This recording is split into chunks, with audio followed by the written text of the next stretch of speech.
The vast emptiness of space was suddenly filled with thousands of shimmering lights. The Galactic Empire's grand fleet had arrived at the edge of Earth's solar system. Their massive ships, each the size of a small moon, cast long shadows across the stars. Admiral Zaxthor stood on the bridge of the flagship, his 4 eyes narrowed as he gazed at the blue planet on the main screen. His scaly skin glowed with anticipation. "So this is the home of the humans," he mused, his voice a low growl. On Earth, it was a regular Tuesday morning. People went about their daily lives, unaware of the danger lurking beyond their atmosphere. In New York, Sarah Johnson sipped her coffee while reading the news on her tablet. In Beijing, Lai Wei rushed to catch his train to work. In Lagos, Adebayo Okonkwo taught a class of eager students about space exploration. Suddenly, every screen on Earth flickered. TVs, phones, computers, all displayed the same image. A stern-looking alien with 4 eyes and green, scaly skin. Admiral Zaxthor's voice boomed across the planet in perfectly translated languages. "People of Earth, I am Admiral Zaxthor of the Galactic Empire. Your planet now belongs to us. Surrender immediately, or face total destruction." The world froze. Coffee cups crashed to the floor. Trains screeched to a halt. Students gasped in unison. For a moment, there was complete silence. Then, chaos erupted. In Washington, D.C., President Emily Chen rushed to the Situation Room. Her face was pale, but her voice was steady as she addressed her team. "Get me in touch with every world leader. Now." Across the globe, similar scenes played out.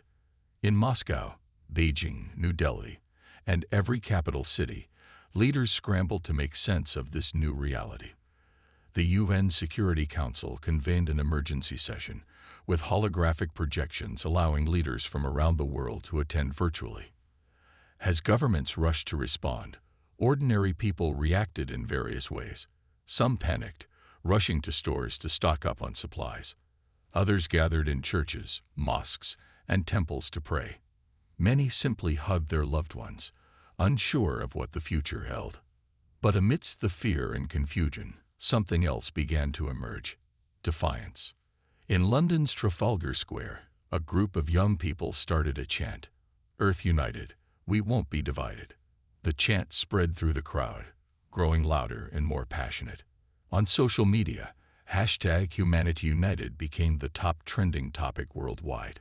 People shared messages of hope and determination, vowing to stand together against the alien threat. In a small lab in Tokyo, Dr. Yuki Tanaka stared at her computer screen, her mind racing. She had been working on experimental shield technology for years. Maybe, she whispered to herself, just maybe, this could work against their weapons. Meanwhile, in a hidden facility deep beneath the Rocky Mountains, General Marcus Stone addressed a room full of the world's top military minds. "Gentlemen," he said, his voice grave but determined, "we are facing an enemy unlike any we've ever encountered. But remember this, they don't know us. They don't know what humans are capable of when our backs are against the wall." As the day wore on, world leaders came to a unanimous decision. President Chen addressed the world. Her voice broadcast to every corner of the globe. "My fellow citizens of Earth, today we face the greatest challenge in human history. The Galactic Empire demands our surrender. To them, I say this: humanity will not go quietly into the night. We will not vanish without a fight. We're going to survive. We're going to stand united. And we will show this Galactic Empire that they have made a grave mistake in underestimating the human spirit." Cheers erupted around the world. In homes, in streets, in bomb shelters, people felt a surge of hope and determination. As night fell on Earth, Admiral Zaxthor received the humans' response. He expected fear, pleading, maybe even immediate surrender. Instead, he got a simple message: "We will not surrender. Earth stands united." The Admiral's face twisted in anger. "Very well," he snarled. "Prepare the fleet. If they want a war, we'll give them a war they'll never forget." Little did he know, Humanity was more than ready to prove him wrong. The sun rose on a changed Earth. People woke up to a new reality. Aliens were real, and they wanted to conquer the planet. But instead of giving in to fear, humanity chose to fight back. In every country, military bases buzzed with activity. Soldiers trained harder than ever before, preparing for a war unlike any in history. Pilots practiced in advanced flight simulators, learning to fight in space. At the United Nations headquarters in New York, world leaders gathered for an emergency meeting. The room was tense, but there was a sense of unity that had never been seen before. "We must work together," said President Chen of the United States. "Our differences don't matter anymore. It's all of humanity against the Galactic Empire now." Other leaders nodded in agreement. For the first time in history, countries that were once enemies now became allies. They shared military secrets, pooled resources, and formed a united Earth Defense Force. Meanwhile, in laboratories and universities around the world, scientists worked day and night. They studied the alien message, trying to learn more about the enemy's technology. In her lab in Tokyo, Dr. Yuki Tanaka made a breakthrough. "I've done it," she shouted, jumping up from her computer. Her team gathered around, eyes wide with excitement. "I found a way to adapt our experimental shields to work against the alien weapons." The news spread quickly. Factories around the world started producing the new shield technology. Every available ship, from military vessels to fishing boats, was fitted with the shields. But humanity didn't stop there. They knew they needed more than just defense to win this war. In a secret facility in the Sahara Desert, engineers worked on a special project. They were building Earth's first true spaceship, designed for battle. They called it the Hope Bringer. As the days passed, the alien fleet remained at the edge of the solar system. Admiral Zax Thor was puzzled. He expected the humans to beg for mercy, but instead, they were silent. "What are these creatures up to?" he growled, pacing on his ship's bridge. "Send in the scout ships. I want to know what they're doing down there." 5 small alien ships entered Earth's atmosphere, but humanity was ready. High in the sky over the Pacific Ocean, Captain Maria Rodriguez sat in the cockpit of her fighter jet. She had trained for this moment for weeks. When she saw the alien scouts on her radar, she didn't hesitate. "Eagle Squad, engage," she shouted into her radio. A group of Earth's best fighter pilots swooped towards the alien scouts. The battle that followed was intense. The alien technology was advanced, but the human pilots were skilled and fearless. Captain Rodriguez fired her newly designed plasma cannon. It cut through the alien ship's shields like they weren't even there. One by one, the human fighters took down the alien scouts. When the last scout ship crashed into the ocean, cheers erupted from military bases around the world. Humanity had won its first battle against the Galactic Empire. On his flagship, Admiral Zax Thor received the news with shock. "Impossible," he roared. "How could these primitive creatures defeat our scouts?" But the surprises weren't over. As the Admiral watched in disbelief, a large ship rose from Earth's surface. It was the Hope Bringer, humanity's first warship. The Hope Bringer's captain, a former NASA astronaut named John Carter, sent a message to the alien fleet. "This is Captain John Carter of Earth. We gave you a chance to leave. You chose to stay. Now we're coming for you." With that, the Hope Bringer fired up its engines and headed towards the alien fleet. Hundreds of smaller ships followed, a makeshift armada ready to defend their home. Admiral Zax Thor's 4 eyes widened in surprise. For the first time, he felt a flicker of doubt. These humans were not what he expected. They were brave, clever, and united. As Earth's fleet approached, the Admiral made a decision. "Prepare for battle," he ordered his ships. "These humans want a war. Let's show them what a real war looks like." The stage was set for the greatest battle in Earth's history. Humanity was ready to show the Galactic Empire that they had made a big mistake in underestimating them. The vast emptiness of space lit up with explosions. Earth's makeshift fleet, led by the Hope Bringer, clashed with the mighty warships of the Galactic Empire. The battle was fierce and chaotic. Admiral Zaxthor watched from his command ship, his 4 eyes wide with disbelief. "How is this possible?" he growled. "These humans were supposed to be easy prey." But the humans were far from easy prey. Their ships, though smaller and less advanced, moved with incredible speed and skill. They darted between the larger alien vessels, firing weapons that somehow pierced through the Empire's shields. On the Hopebringer, Captain John Carter gripped his chair tightly. "Keep pressing the attack," he shouted. "We've got them confused. Don't let up." The human ships swarmed around the alien fleet like angry bees. They targeted engines, weapons systems, and communication arrays. Several of the Empire's massive ships began to drift, crippled by the relentless assault. Admiral Zaxthor couldn't believe what he was seeing. His mighty armada, the pride of the Galactic Empire, was being beaten back by a species that had only just discovered space travel. "Retreat," he finally ordered, his voice shaking with rage and fear.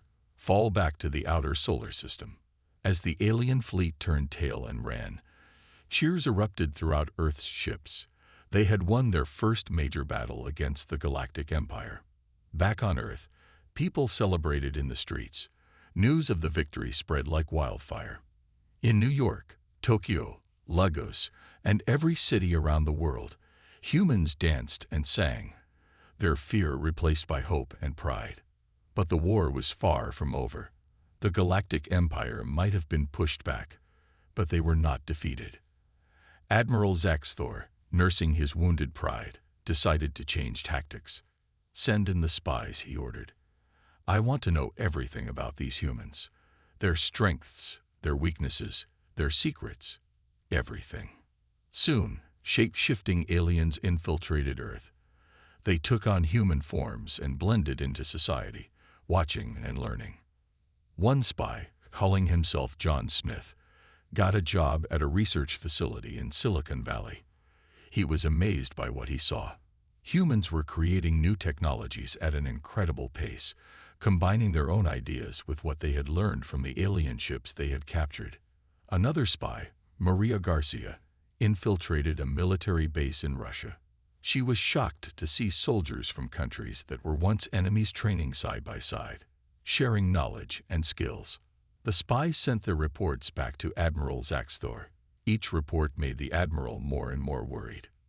"These humans," one report said, "they adapt so quickly. They see a problem and they solve it. They face a challenge and they overcome it. They are unlike any species we have ever encountered." Meanwhile, something unexpected was happening in the Empire's fleet.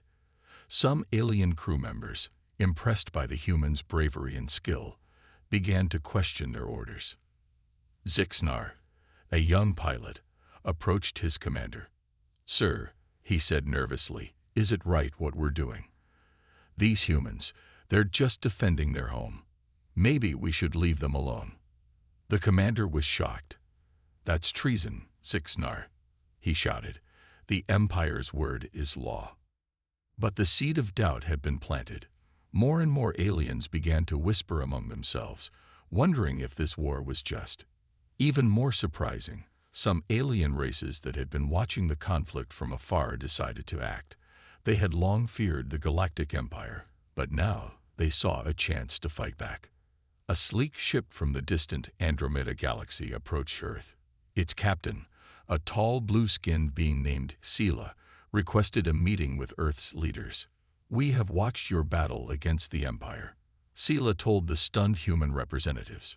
"Your courage has inspired us. We wish to join your fight." Other alien races followed suit. Ships from across the galaxy arrived, offering help and advanced technology to the humans. Admiral Zaxthor received this news with growing horror. What had started as a simple conquest was turning into a galactic uprising. And it was all because of these humans, a species he had so gravely underestimated. As Part 3 came to a close, the balance of power in the galaxy was shifting.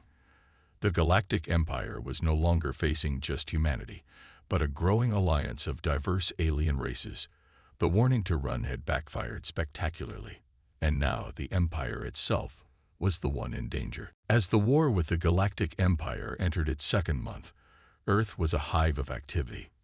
The initial shock of alien contact had worn off, replaced by a fierce determination to survive and win. In a secret underground lab beneath the Rocky Mountains, Dr. Emily Chang stared at her computer screen, her eyes wide with excitement. "I've done it," she shouted, startling her team. "I've cracked the alien encryption code." This breakthrough was huge. Now, humans could intercept and understand the Empire's communications. It gave Earth a critical advantage in the war. Meanwhile, in the Australian outback, a group of engineers led by Abdul Rahman were working on something revolutionary. They had taken the alien technology from captured ships and combined it with human innovation. "It's ready for testing," Abdul announced, wiping sweat from his brow. He pressed a button, and a sleek, silver aircraft rose from the ground. But this was no ordinary plane. In seconds, it transformed into a submarine, then a tank, and finally a spaceship. "The shapeshifter," Abdul said proudly. "It can adapt to any battlefield, land, sea, air, or space." These were just two examples of human ingenuity at work. All around the world, people were coming up with new ideas to fight the Empire. In Brazil, farmers modified their tractors into mobile gun platforms.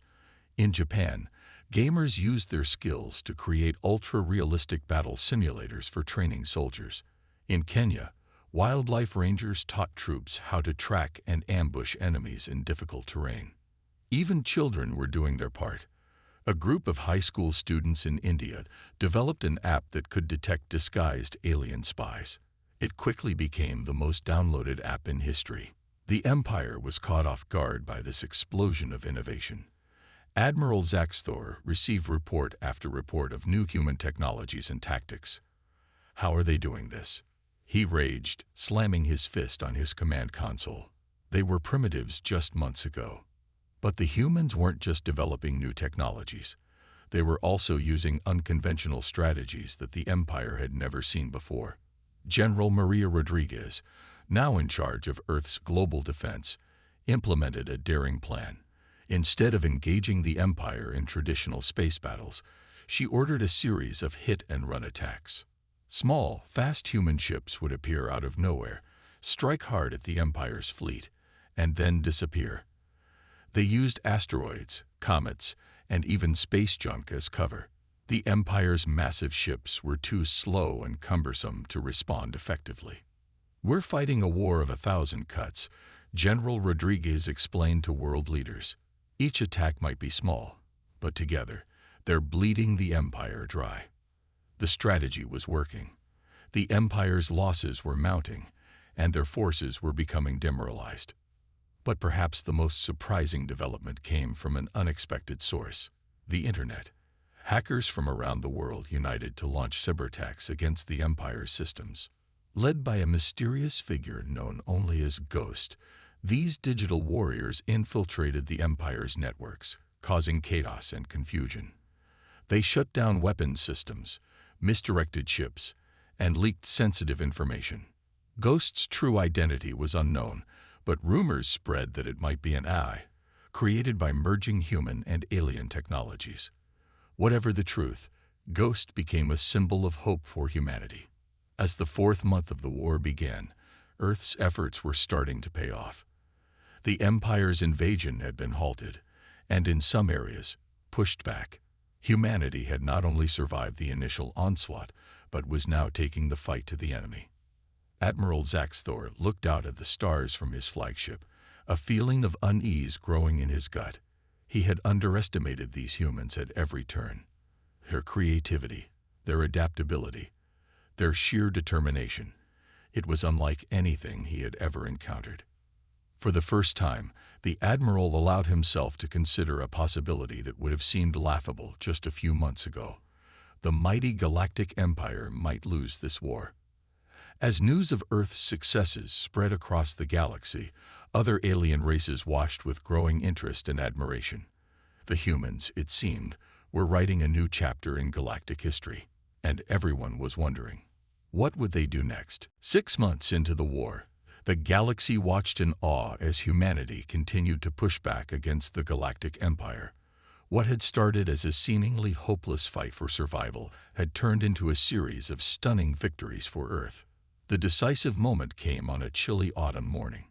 In a coordinated attack that spanned the entire solar system, Earth's forces struck at the heart of the Empire's fleet. Captain Sarah Chen, piloting the advanced stealth ship Shadow Striker, led a daring raid on the Empire's main fuel depot near Jupiter. Her ship, painted with a light-absorbing material that made it nearly invisible in space, slipped past the enemy's defenses. "All units, commence Operation Firefly," Sarah whispered into her comlink.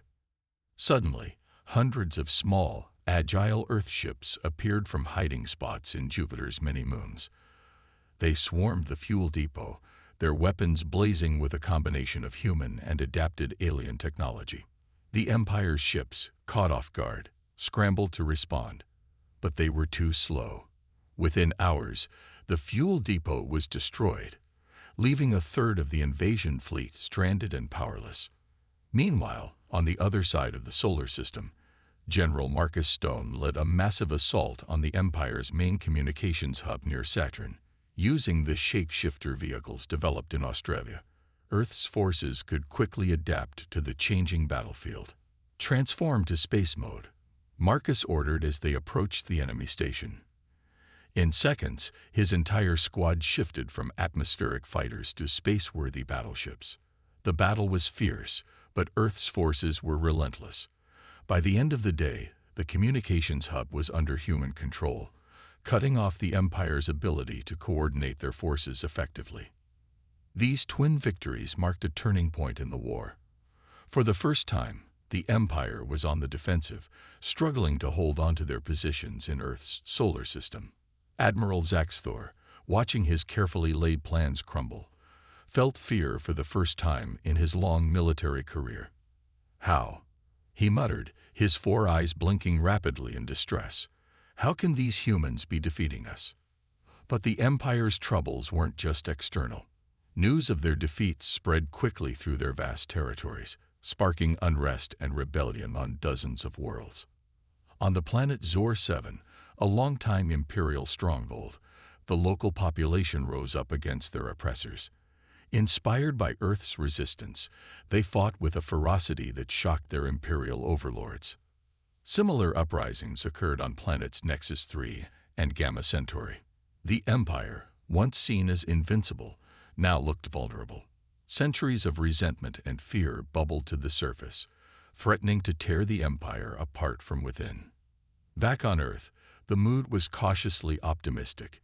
In a historic broadcast watched by billions around the world, President Elena Vasquez addressed the global population from the United Nations headquarters in New York.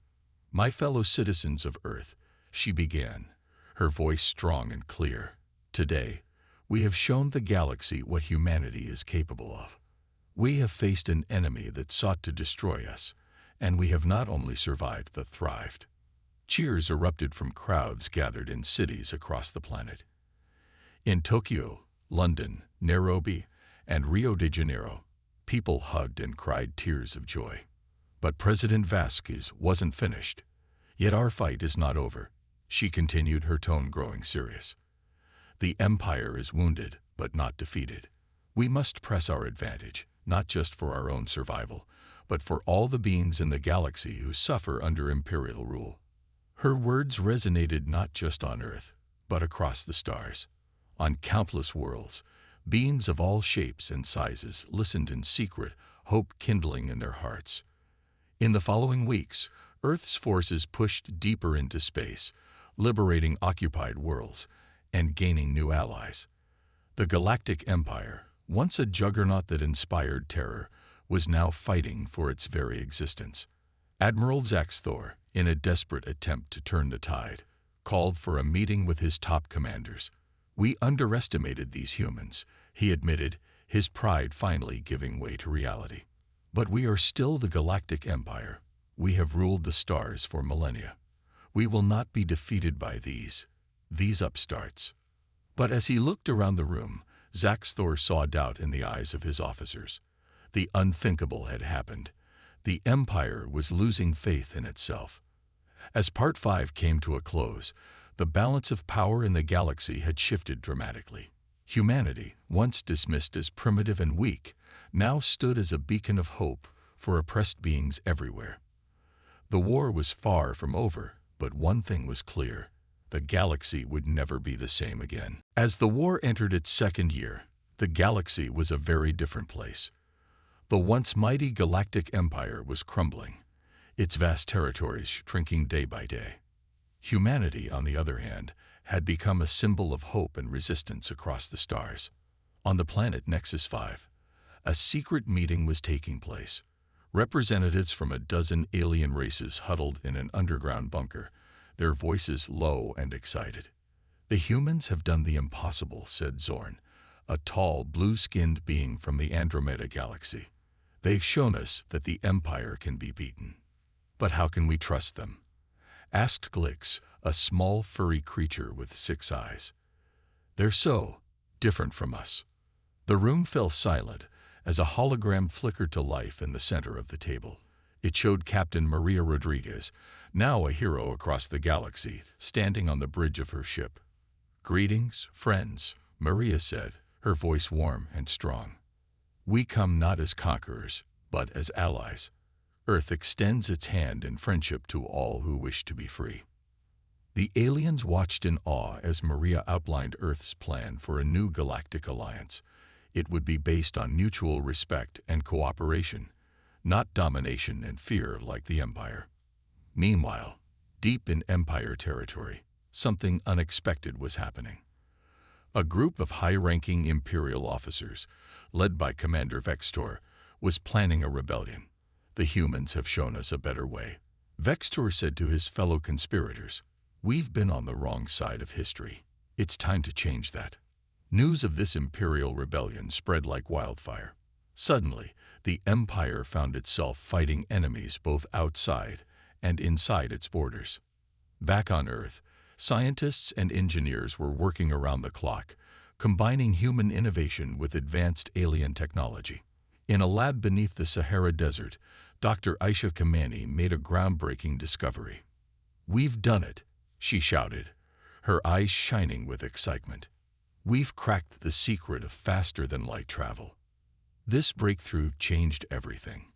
Now, humanity could reach the farthest corners of the galaxy in a matter of days. Earth's fleets, armed with this new technology, began liberating occupied worlds at an incredible pace. Admiral Zaxthor, once the proud leader of the Imperial fleet, now found himself cornered on his flagship. Most of his officers had either defected or been captured. His empire was in ruins. As Earth's ships surrounded him, Zaxthor received a transmission. It was from the human leader he had once dismissed as primitive. President Elena Vasquez's face filled his screen. "Admiral," she said, her voice firm but not unkind, "your empire is finished. But we're not here for revenge. Surrender, and you will be treated fairly." Zaxthor looked around his empty bridge, remembering his arrogant warning to humanity so long ago. How foolish he had been. With a heavy sigh, he gave the order to surrender. As news of the Empire's fall spread across the galaxy, celebrations erupted on countless worlds. Beings of all shapes and sizes danced in the streets, cheering Earth's name. On planet after planet, statues of Imperial leaders were torn down, replaced by monuments to the human-led resistance.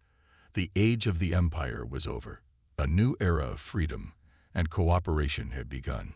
But humanity's greatest challenge was yet to come. As representatives from thousands of alien races gathered on Earth for the founding of the new Galactic Alliance, President Vasquez addressed the assembled beings. "Friends, allies, fellow citizens of the galaxy," she began, her voice echoing across the Grand Hall. "We've won our freedom. Now comes the hard part, building a just and peaceful future for all." The room erupted in cheers and applause. Aliens who had once feared or hated each other now stood side by side, united by their shared struggle and hope for the future. As the celebrations continued, a small group of human leaders met in private. They knew that their newfound power and influence came with great responsibility. "We must be careful," warned General Stone. "We overthrew the Empire because it was tyrannical. We must not become the very thing we fought against." The others nodded in agreement. Humanity had changed the galaxy, but in doing so, they had also changed themselves. The warning to run had indeed backfired on the Empire, but it had also opened up a new chapter in the story of the universe. As the first day of the new Galactic Alliance came to a close, people across Earth looked up at the stars with a sense of wonder and excitement. The galaxy was no longer a place of fear and oppression. It was a vast frontier of opportunity and adventure, waiting to be explored. The future was bright, and humanity was ready to face it. Not alone, but hand in hand with their new alien allies. 5 years had passed since the fall of the Galactic Empire. The universe had changed in ways no one could have imagined when the war began. Humanity, once confined to a single planet, now stood at the center of a vast, peaceful alliance of alien races. On the newly constructed space station, Unity, orbiting Earth, representatives from over 1,000 different species gathered for the 5th anniversary of the Galactic Alliance. The station was a marvel of engineering, combining the best of human ingenuity with advanced alien technology. Admiral Maria Rodriguez, now the head of the Alliance's peacekeeping force, looked out at the colorful array of beings in the Grand Assembly Hall. She smiled, remembering the long journey that had brought them all here. "Friends, allies, fellow citizens of the cosmos," she began, her voice carrying across the hall. 5 years ago, we stood together against tyranny. Today, we stand together in peace and friendship." Cheers erupted from the assembled delegates. Tentacles, claws, and hands of all shapes and sizes applauded as one. Meanwhile, on Earth, the planet was barely recognizable from its pre-war days. Gleaming cities reached into the sky, their architecture a beautiful blend of human and alien designs. In the streets, humans walked side by side with beings from across the galaxy, sharing ideas and cultures. In a classroom in New Delhi, a young human teacher named Rahul was giving a history lesson to a diverse group of students, some human, some alien. "Can anyone tell me," Rahul asked, "why the Empire's warning to humanity backfired?" A small green alien child raised her hand. "Because they underestimated humans," she chirped excitedly. Rahul smiled. "That's right, Zixera. They thought we would run, but instead, we stood our ground and fought back. And in doing so, we inspired others to do the same." Back on Unity Station, the celebration was in full swing. In one corner, a group of scientists, a mix of humans and aliens, were excitedly discussing their latest breakthrough. Dr. Emily Chung, her hair now streaked with gray, held up a small glowing device. "With this," she explained, "we can terraform uninhabitable planets in a matter of months instead of centuries. Think of how many new homes we can create for displaced species." Her colleagues murmured in amazement. This was just one of many innovations born from the collaboration between Earth and its new alien allies. In another part of the station, former Admiral Zaxthor sat quietly, watching the proceedings.